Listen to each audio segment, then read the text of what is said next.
Is this a GOP dream team ticket? Take a look. Would Rubio be an idea for you as a running mate? I mean, it could be. Certainly it could be. I like him. He's a nice guy. I've gotten to know him a little bit over the last couple of months, and I've seen him on the dais during the debate, and we had really a very good relationship. We have a good relationship. We'll see what happens. So imagine that, a Trump-Rubio ticket. But remember what Charlie just said. Rubio may be about to open a new attack on Donald Trump. Maria Bartiromo's interview with Donald Trump making waves.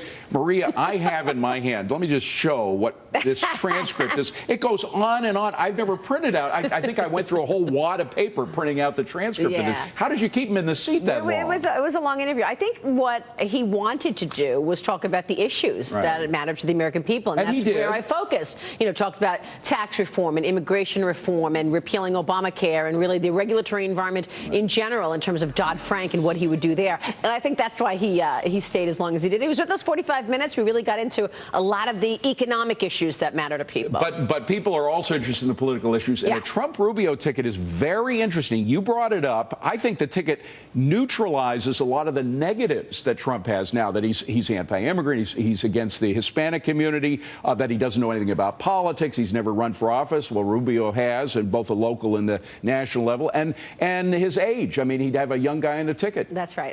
But you know, look, Marco Rubio has done very well. He did great in the debate that we just saw, and as a result, he's been getting high marks because he's got answers to the issues. Now, I want to be clear: Donald Trump was non-committal when I asked him about who his running mate would be, and any of his cabinet positions as well. He kept going back to Carl Icahn.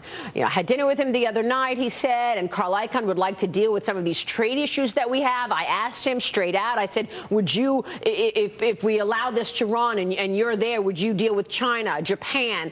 Because Trump is very clear that he wants to redo all of these trade arrangements because the U.S. is on the losing end of these trade arrangements. So he said that in some capacity, Carl Icahn would be in charge of this. I don't know if that means ambassador. We know that he wanted him as Treasury Secretary, but certainly that's the only with Trump, name it's like playing chess on three dimensions. And I'm wondering if part of that is because he wants to steer Carl Icahn away from backing somebody else. Yeah, could Carl be. Icahn has suggested he's interested in a couple of other players here. Maybe if he plays up to Carl nice enough, he won't be backing those other players with his money. Yeah, it's interesting that you bring this up because actually Donald Trump hasn't spent any money. This is a question that Charlie Gasparino asked. And, you know, I heard Charlie a few minutes ago. He asked a great question. Look, he said, look, you haven't spent a dime. And the truth is that people want to hear from Donald Trump. So he's got all this free airtime, whether it be on cable or the networks. And so he hasn't had to go into his own wallet to actually take money out. Imagine how much that ticks off the other campaigns who are squeezing every dime that they have for a little bit of publicity. He gets it all for free. It's debatable if, in fact, he is going to spend a lot of his own money on this campaign and whether he actually will need to, because people are wondering